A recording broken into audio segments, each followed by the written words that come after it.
Merci d'être avec nous et vous avez reconnu bien sûr ce magnifique générique, c'est celui de l'histoire des Juifs de France. Et comme tous les matins, un nouveau numéro en compagnie de Christophe Dard. Et alors avec vous Christophe, on va reprendre plus précisément la suite de notre épisode consacré à la place et au rôle de l'Église catholique pendant la Shoah.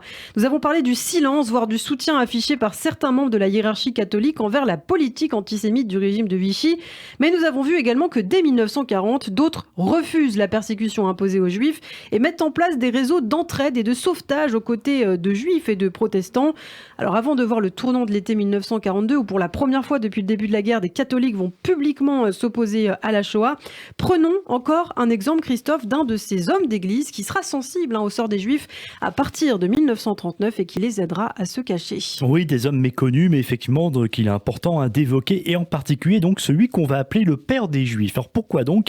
Eh bien son nom déjà, Pierre Péteul, c'est le père Marie Benoît. En fait c'est un prêtre capucin, professeur de théologie et philosémite, c'est le moins que l'on puisse dire, puisqu'il a été pris du meilleur étudiant en hébreu et en judaïsme lorsqu'il était étudiant et affirmé les chrétiens sont de la descendance d'Abraham. C'est lui le père des croyants à qui nous sommes redevables de la foi et de la confiance en Dieu, de l'obéissance généreuse à sa volonté, de notre marche en sa présence. Il ajoute également, les chrétiens ont en commun avec le peuple juif la sublime doctrine de Moïse, selon laquelle tous les hommes sont créés à l'image de Dieu, sont fils de Dieu, donc frères les uns des autres et appelés à vivre cette fraternité.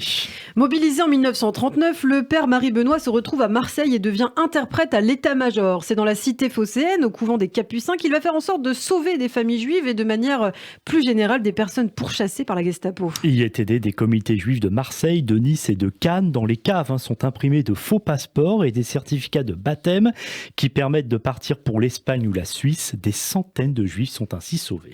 Mais l'invasion de la zone dite libre en novembre 1942 par les nazis complique la tâche du père Marie Benoît et il n'y a plus que la zone d'occupation italienne qui peut servir de refuge aux juifs en danger.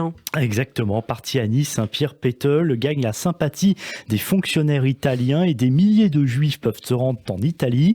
Toujours à Nice, le père Marie Benoît rencontre le directeur de la banque de crédit franco-italienne. Il s'appelle Angelo Donati, c'est un juif italien qui a alors un projet complètement fou, c'est de transférer par bateau 30 à 50 000 juifs d'Italie à l'Afrique du Nord. Mais pour y arriver, il faut l'appui du pape Pie XII, lui seul, pour évidemment faire pression sur le gouvernement italien et les alliés. Le prêtre capucin rencontre donc le pape en juillet 1943, une entrevue au cours de laquelle il expose son projet et fait état des agissements de la police de Vichy, ce à quoi Pie XII répond un brin naïf, faut bien l'avouer, on n'aurait pas cru cela de la France. Lors de cette entrevue, le père Benoît demande notamment au Saint-Siège d'organiser des recherches pour obtenir des nouvelles des Juifs déportés en Allemagne, mais également d'intervenir pour mettre en place un traitement plus humain dans les camps et surtout de soutenir le projet d'évacuation vers l'Afrique du Nord des Juifs français de la zone italienne. Mais le Vatican ne donne pas suite. Oui, c'est donc avec des résistants italiens, des prisonniers de guerre, des communistes et des Juifs que le projet est conçu dans le plus grand secret. Mais l'invasion de la zone d'occupation italienne par les nazis en septembre 1943 fait échouer le projet d'évacuation vers l'Afrique du Nord.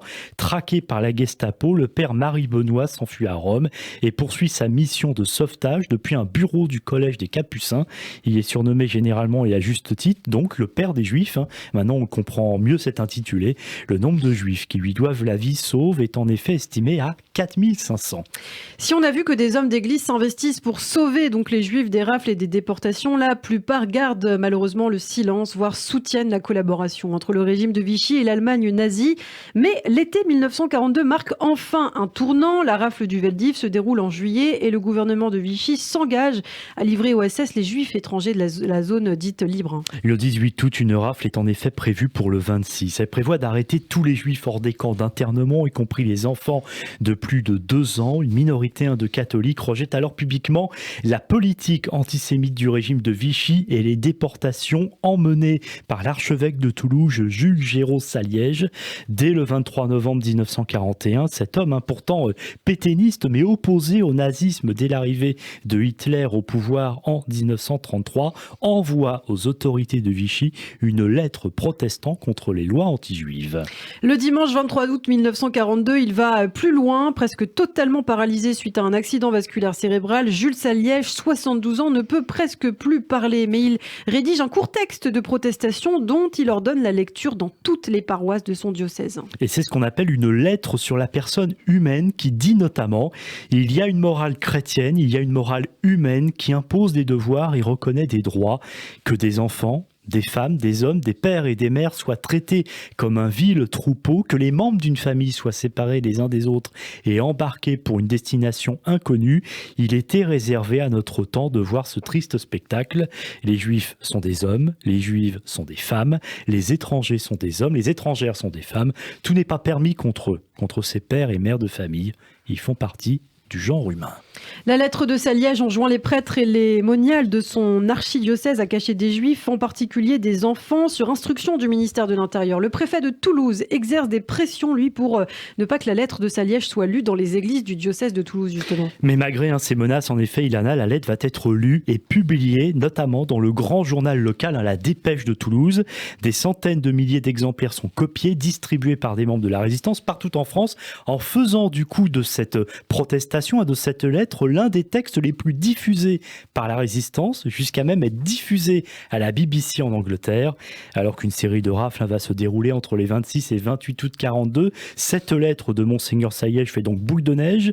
L'évêque de Montauban, Monseigneur Pierre-Marie Théas, proche de Saliège, est ulcéré par les rafles, dans son département notamment, et il rédige lui aussi une lettre de protestation. Et là, il y a cette histoire assez dingue, parce que le héroïsme, comme on dit, ça se partage, Ilana. C'est sa secrétaire, Marie-Rose Gineste, qui va dissimuler dans le guidon de la bicyclette, de sa bicyclette, ce message de soutien aux Juifs, distribué dans toutes les paroisses du diocèse, sous le manteau on imagine, et qui va être lu lors des messes du 30 août, une semaine donc après celle de Saliège. On peut notamment y lire « Les mesures antisémites actuelles sont un mépris de la dignité humaine, une violation des droits les plus sacrés de la personne et de la famille ». L'archevêque d'Albi fait également lire une lettre de protestation en chair. L'évêque de Marseille, Jean Delay, qui un an plus tôt avait fait part de son indignation après l'explosion d'une bombe dans la grande synagogue de la cité phocéenne, fait part aussi publiquement de sa protestation. En tout, 5 lettres sont lues entre le 23 août et le 20 septembre 1942, ce qui inquiète au sein du régime de Vichy. Et pendant ce temps, dans la clandestinité, les catholiques travaillent avec des organisations juives comme l'OSE ou le réseau Georges Garel, on en reparlera, pour créer des filières de sauvetage d'enfants juifs. À Nice, l'évêque Paul Raymond, pourtant lui aussi, comme les autres, un pétainiste zélé, va contribuer à la création d'un réseau de sauvetage, le réseau Marcel, aux côtés d'un homme de théâtre et de radio juif venu de Syrie, Moussa Abadi, et de son épouse, une médecin du nom d'Odette Rosenstock. 527 enfants juifs vont être sauvés par le réseau Marcel à Nice.